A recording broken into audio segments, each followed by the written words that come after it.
the longer ang economic life yan, useful economic life, the better for all, because if we can spare money for public works construction, sa ibang lugar naman ang improve natin, not the same road or the same highway, paulit-ulit na lang.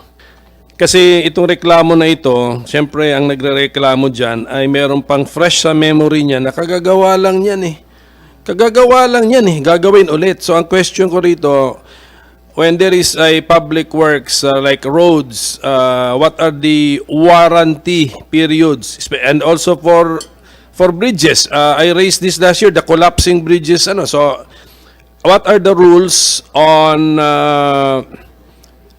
newly constructed roads, for example? How long should we enjoy these roads before they are to be repaired or rehabilitated already, Mr. Secretary?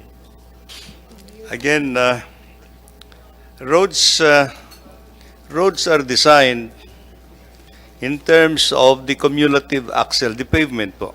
The pavement, while the structure of the roads is designed on how many cumulative axle loads that will pass through it within a certain period of time. Ang parameter ho that I can remember that we have been using is actually when you design a road, it should be for asphalt pavement, it should be designed for 15 years at least. For 15 years yung economic life.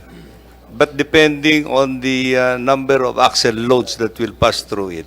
For concrete roads, Your Honor, it will be about 25 years.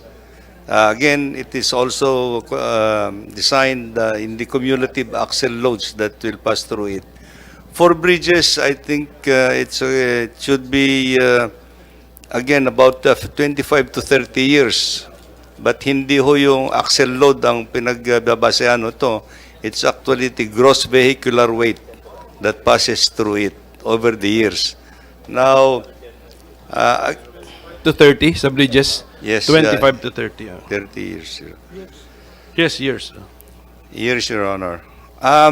Having said that, during the design life of these roads, you do have to do routine maintenance almost every day. And then you also have to undertake preventive maintenance so that you can extend the life of the project to 15 years. For asphalt roads, Your Honor, the design intervention would be anywhere between 5 years. 5 years, you have to undertake some preventive maintenance. Of course, yung daily routine maintenance has to be undertaken. And for concrete roads is anywhere between 7 to 8 years, Your Honor, yung preventive maintenance program niyan. In order that you could reach actually the design period. Now, the challenge, Your Honor, is actually, as I said, this is cumulative axle load limits that we are talking about. Ang problema lang natin dito, for now, in the Philippines, we have allowed actually an axle load limit of 13 tons per axle. 13.5 tons per axle. This is one of the highest in the world. 13.5 per axle, yes. And this is one of the highest in the world. Now, the challenge, Your Honor, is actually how to control. When you said that 13.5 tons, tama, tons kasi 1,000 yung 1,000 kilograms equals 1 ton, no? 13.5. Sige, gawin na lang natin yung what is in the law. When you said that 13,500 kilograms is one of the highest in the world, were you praising us for that, or were you criticizing that weight load as being too liberal? To me, Your Honor, it's too liberal. Yeah, tama. So ang gusto mo sabihin, To me, para it's hindi too tayo liberal. naglolokohan sa lifespan or economic lifespan ng ating mga daan, dapat realistic din tayo pagdating sa axle load na inaalaw natin na gumagamit sa ating mga daan. Is that layman's way of putting it, Yeah, Engineer Secretary? Yeah, of course, Your Honor. I think I totally agree with your premise. Actually, Your Honor, the other challenge actually here, Your Honor, is how to impose actually the axle load limit. To measure it, di ba? Yes. I get that. Pero the point, doon muna tayo sa limit. Doon muna tayo sa limit because even if you measure it and then you allow it and it is too heavy for our specs or for our roads, di kawawa rin tayo. Then paulit-ulit itong kritisismo sa DPWH and then ultimately paabot na yan sa mga legislators na ano ba yung daan na yan, kagagawa lang, sisirain ulit. Ang explanation, napaka-technical. Opo. Axle load. Sino makaintindi niyan? Yung sa bridge naman, vehicular, ano sabi niyo, number of gross vehicle weight. I mean, we are trying to be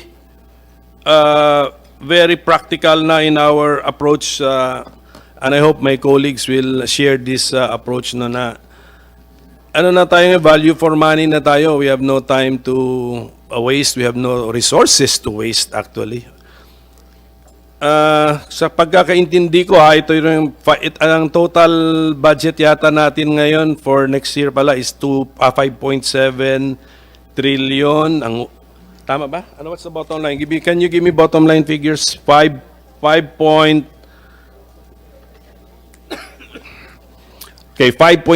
trillion, something like that. Then 2.2 trillion uutangin. Uutangin. Kung gamit ka lang ng calculator sa kada piso na balak gastusin ng gobyerno next year, 40 centavos noon uutangin. So can we afford to construct again or to repair a road which has just been constructed or repaired? Okay. Ayun ang ating, so the longer ang economic life yan, useful economic life, the better for all because if we can spare money for public works construction, sa ibang lugar naman ang improve natin, not the same road or the same highway, paulit-ulit na lang. Nagreklamo na ako niyan actually sa law school pa ako na, pero anyway, na technical ano rin tayo. So ulitin ko nga. So I hope that practical approach is shared by all, no, na hindi lang tayo, well, but there might be a reason, pero okay, ganito lang na, Secretary. Para lang maintindihan, to be fair to the department. Sometimes when we see a construction on the road or on the highway, it is actually just yung tinatawag mong maintenance or preventive maintenance. Is it possible na yun yung nakikita ng tao?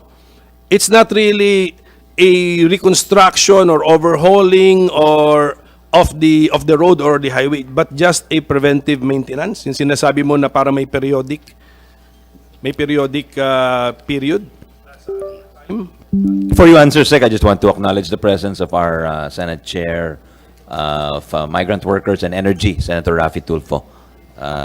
Thank you, Mr. Morning. Chair. Morning. Morning, Mr. Chair. Go ahead, Sec. Well, Your Honor, it can be both. Actually, it can be both preventive maintenance and the reconstruction. It can be both po. Yung nakikita natin na ginagawa sa mga kalsada natin ngayon. This axle load mentioned in RA 8794 of 13,500 kilograms is one of the highest in the world, and he seems to disagree with such a high allowable load limit. So if you can share, if you're ready with your professional opinion, Secretary, what should that recommended weight be given Philippine experience, context, and culture? I-take account nyo na po yan. I mean, we're old enough to know our country, our people, our workmanship, and how we do public works. So, ano pong dapat natin gawin? I can only remind I can only My information in other countries, Your Honor, for developed countries, the axle load limit that had been imposed in many countries is actually anywhere between 9.5 to 11 tons per axle, Your Honor. In Japan, I think it's 10.5. In Japan, it's 10.5. In the US, I think it's 10. And in other European countries, I think they're even limiting it to 9.5.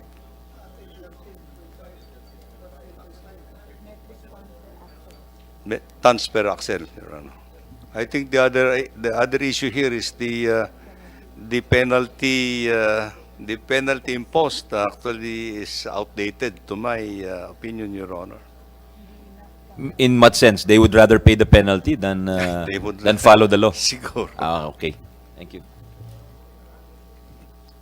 I will be fair to the Secretary, Mr. Chairman. So, I see his point of view. Section 6 kasi ng batas is actually a penal provision. So, if we want to change this, I think it should be by law, not by the IRR. And then let us not be after penalizing the lawbreaker. Let us not allow the violation of the law. It's a matter of policy. Ano to? This is to preserve, safeguard, and prolong the lifespan of our public works, especially our roads and highways. And of course, safeguard the people's money. Yun naman yun eh. Paulit, di ba? Yun eh. Sa tingin ko magugustuhan ng taong bayan to, Mr. Chairman, kasi sila naman na nagre-reklamo yung parating lang nakikita na ayos pa, ginagawa ulit.